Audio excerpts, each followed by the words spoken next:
Righto, now it's time to take a look at my Rolex Submariner.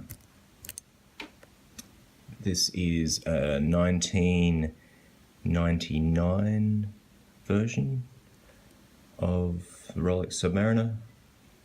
No date, obviously. All in all, it's in pretty good condition. A few little scratches and dings and bits and pieces, but nothing to be overly concerned by.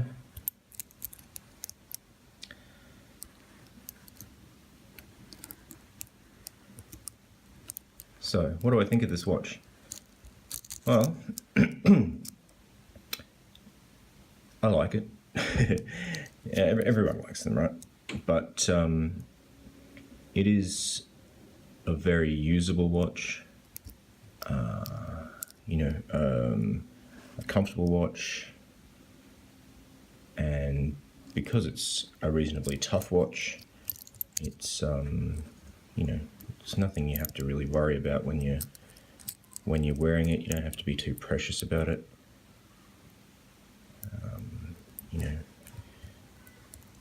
If you're going to swim or go to the gym or whatever, you can get away with wearing it without too many problems. Now, I chose this model in particular for a few reasons.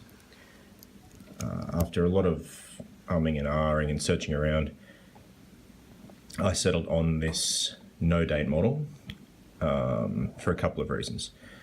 The first reason was that I don't like the Rolex Cyclops, that lens that goes over the date window on most Rolexes. I find it to be a bit clumsy looking, and it's not. It detracts from the appearance of the watch, I think, and the symmetry of the dial. So I thought that I would prefer to go with a no date, and so far I'm completely happy with that choice. The no date dial has, pretty good symmetry. I think it looks better, and to be honest, the date function on a watch isn't exactly something that I get a lot of use out of. Now, I went for the 99 version for a few reasons. The main reason is that it's got 2 lines of text there, just where the hour hand is, near the 6 o'clock indice. It's a non-certified movement. Just because I chose that, just because I like the aesthetics of the 2-line dial as opposed to the 4 lines. It's a tiny thing, and you're really nitpicking when you're going into those sorts of details. But I thought, if you're going to spend in the end of the day, a fair bit of money on a watch, you may as well get exactly what you want. So that's what I was looking for. Now, the next thing, I don't know if you can see there, just at the bottom of the 6 o'clock indice, it says Swiss made. That means this is a post Tritium version, which means that the lume is a little bit better, considering its age, better than the Tritium models, which the lume deteriorates with age.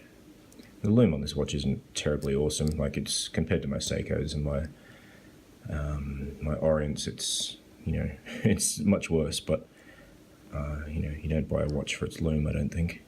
I certainly don't. So I wanted to avoid the models with the poorest lume, because lume is something that you want, but it's not as long as it works, it doesn't matter to me, whether it's, you know, a shade brighter or a shade duller, as long as you can read the thing at night time. That's the main thing. The other main reason I went for this aluminium bezel model is because of the case shape. Now you really notice it where the lugs are on the newest versions of the watch, the ceramic bezel versions. The case is quite wide up here at the lugs, so you have the lugs stand proud of the where the bracelet's attached, and I just don't really like the way that looks. Again, it's a small thing, but you know, we buy these watches to please and entertain ourselves, and if there's something that you don't like about a watch, then I don't really see the point in buying it. Okay, so what else is good about this watch? The bezel action, it's lovely. It's smooth.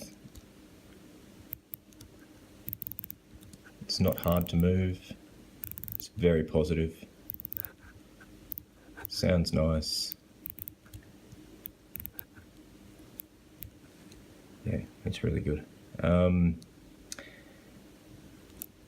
All in all, I like the aesthetics of the watch. You know, it's a good looking watch without being ostentatious, without being over the top. You know, I was always a little bit reluctant to buy a Rolex just because of the stigma, but I thought if it's reasonably discreet like this one, then it's all good. It doesn't attract any attention at all. No one notices it, you know, knows what it is, and that's perfect, because in the end of the day, you know, I'm only really interested in amusing myself and getting enjoyment out of out of a nicely made watch for myself. You know, it's not for anyone else. Okay, that's the good things. What are the bad things about this watch, or the negatives?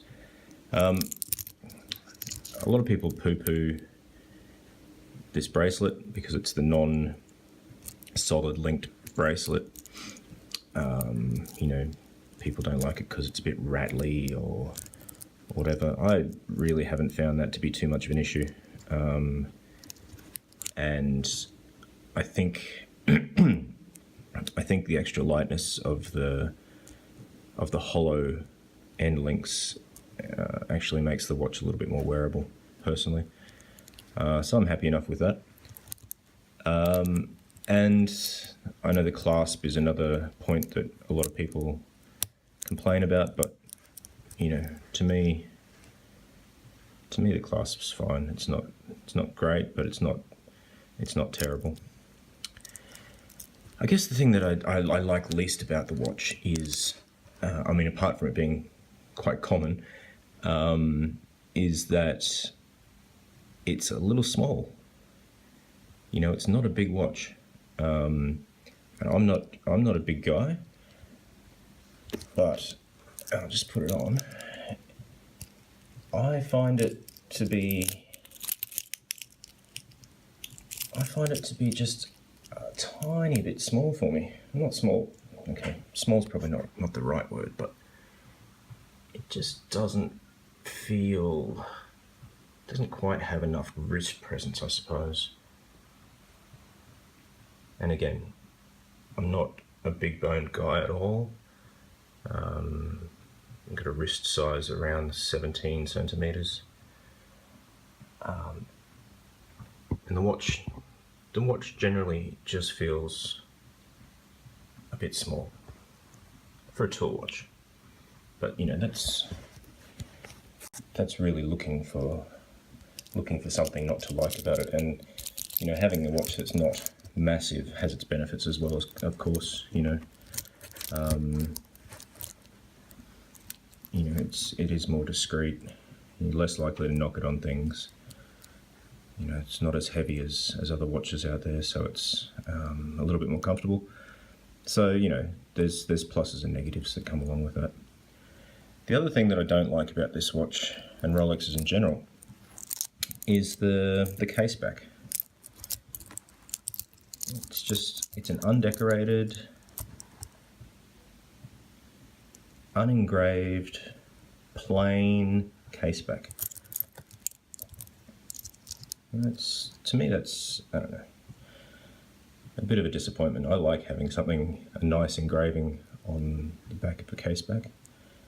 I think it looks cool, but this one's not, you know, just absolutely nothing. It seems strange, and it's a little bit disappointing. Again, it's nothing that people can see, but, you know, I'm interested in the values of the watch for myself, not for other, you know, what other people can see. In the end, watch is really good, particularly for its age. You know, it stands up well. They're good buying. You know, you pick these up around here for, you know, $5,000 US, a little more, depending on the condition, and you know, whether they come with boxes and papers and all that sort of hoo-ha. This one didn't. It was just a touch under $5,000, and you know, I think that represents pretty decent value and pretty safe buying, which is the biggest point, I guess. You know, yeah, it's expensive, but you're not going to lose that money when you go to sell it, and that's a real benefit of. Okay, sorry about that. I just ran out of storage on my phone. So anyway, what I was saying was that if you buy these well, you know, buy them at the right price, then, you know, it's really not a big risk. You know, you get the enjoyment of an excellent watch, you know, a really good piece of craftsmanship, and you have something that, you know, as long as you don't destroy it, it's going to retain its value fairly well.